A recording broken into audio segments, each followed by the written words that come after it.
एक दिन मैं पैदल घर आ रहा था। रास्ते में एक बिजली के खंभे पर एक कागज लगा हुआ था। वापस जाकर देखा, लिखा था, कृपया पढ़े, इस रास्ते पर मैंने कल 50 रुपए का नोट गंवा दिया है। मुझे ठीक से दिखाई नहीं देता।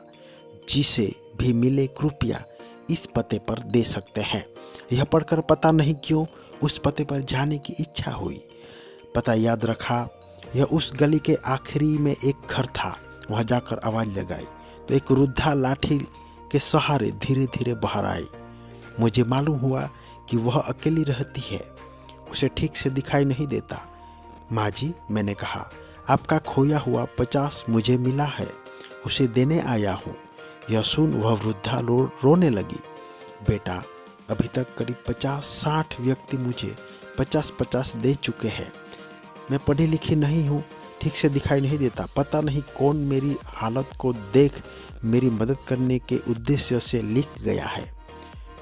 बहुत ही कहने पर माँ जी ने पैसे तो रख लिए, पर एक विनती की, बेटा वह मैंने नहीं लिखा, किसी ने मुझ पर तरस खाकर लिखा होगा। जाते जाते उसे फाड़ कर फेंक देना बेटा। मैंने हाँ कह कर टाल दिया, पर मेरी अंतरात्मा ने मुझे सोचने पर मजबूर कर दिया कि उन 50-60 लोगों से भी माँ ने यही कहा होगा। किसी ने भी नहीं फाड़ा। मेरा हृदय उस व्यक्ति के प्रति कृतज्ञता से भर गया जिसने वह वृद्धा की सेवा का उपाय ढूंढा।